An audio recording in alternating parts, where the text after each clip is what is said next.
You know, if I got turned into a bear, I wouldn't complain. Don't have to listen to those humans being idiots anymore. Just eat fish and get fat. Ah, wait.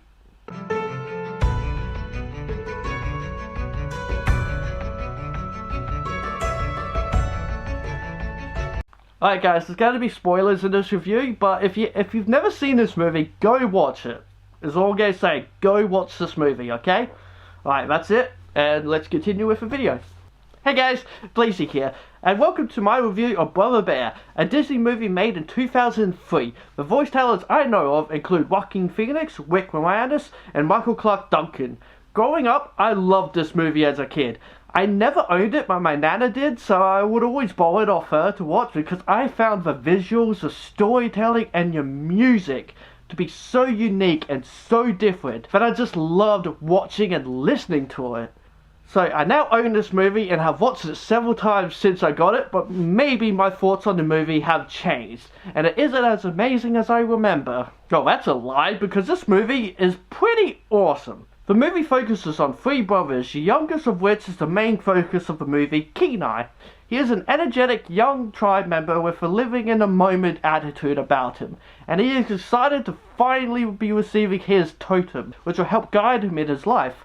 Of course, he is wanting something to do with strength or bravery, something cool, you know, like his brother's got. Denahi, the middle brother, that has like wisdom, yet isn't very wise, and the older brother, Sitka, who has the ego of guidance, and he realizes it means like guiding his brothers. But sadly, to him anyway, he is given a bear of love, and just wants to trade it off. Of course, as the white old woman says, there is no trading. His brother Denahi even mocks him later about a boy got the bear of love, you know, that kind of thing. But before getting his totem, Kenai was tying up some fish up in the tree so no one would get to them. Well, he ended up running off without doing a very good job. They returned and the fish had been taken by a bear, which Kenai says they don't think, they don't feel, and then sees the fish, showing he doesn't quite care about bears and thinks nothing of them. So Kenai goes after the bear, only to end up in tragedy. His brother Sitka dies protecting his brothers and the bear gets away. So after the funeral, Kenai goes after the bear, and I love the tense atmosphere here. The music of him chasing the bear, the dark misty lighting, it's great tension that builds up and up until Kenai reaches the bear up on top of the mountain, where neither can escape. It is a fight to the death. So it's a battle to the death while Denahi is trying to make his way up to them in time, but it ends with the death of the bear. And one of the most beautiful scenes I have ever seen happens. This scene gets me every time. The mystical water coming down, Kenai walking forward and touching the center, and bam! The spirits come bursting out. The music kicks up a notch and it's great music you're hearing. I absolutely love this scene. And then he sees his brother Sitka, who becomes an eagle and takes him up and transforms him into a bear. The other bear was taken up by the spirits, and so when Denahi arrives, all he sees is one bear and his brother's clothes ruined. But yes, I have to talk about this scene. I used to watch the scene on repeat as a kid, because I just absolutely loved how gorgeous it was. And just that music is so beautiful and goes well with it. This is one of my favourite scenes in just like any movie, honestly. I don't know what it is, but it's just so beautifully done. So the Kenai, now as bear, falls down into the river below, and Denahi puts on Kenai's totem, basically making a vow he will now kill this bear. So this is in the story. Kenai becomes a bear and is told by Denana, the old lady that gave him his totem, that he should head to where the lights touch the earth, aka where the spirits are. He ends up meeting the one, and two moose who are generally find pretty funny. They have a comedic relief, so that can make or break a film, as I've mentioned before. But no, I really love these two. I think it's the Canadian accents that get me. He also meets up with Koda, an annoying little bear whose mother has mysteriously gone missing. Huh, that's interesting. Now though, when I say annoying, well, anyone watching this film can agree he's annoying at first. He is a character that grows on you though, because while he is voice acted well, and a kid after all, he is that kid character lost in the world, not knowing where his mum is, but is very optimistic on finding her and just having a good time. So whenever an emotional scene happens with him, I feel like it really works. You really feel for him, but don't skip ahead too much. Koda knows his way to go since it's exactly the location of where he's going, basically, where his mum should be. But as they're heading there, they're also being followed and attacked by Denahi, which, may I say, is really good writing. Like, the villain of the movie is his brother. He doesn't realize he is the bear he is attacking, because he thinks that's the bear that killed his brothers. Like, this is a villain you just want to scream at, just don't do it. Like, every time you see the anger on his face, you know, just his will to kill Kenai, his brother, but not realizing it is.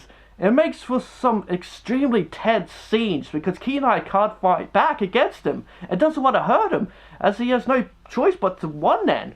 I'm sorry, but even today, I think this is unique and just such a different story. Yes, we have seen this kind of stuff before. Someone hating something and being turned into that thing and then living that thing's life from their point of view. But the rest of the story around it is really well done and something I thoroughly enjoy. The progression of Denahi becoming more angry and the growth of his facial hair to show length of time and just not caring about his appearance, his determination risking his own life to get the bear. You just feel sorry for him. But then there are fun moments as well, like when they ride on the mammoths and when they reach the salmon one, which is beautifully animated and full of life, lots of bears everywhere and gorgeous visuals. And of course, the biggest bear is played by Michael Clark Duncan. So fitting, because he was just a big bear.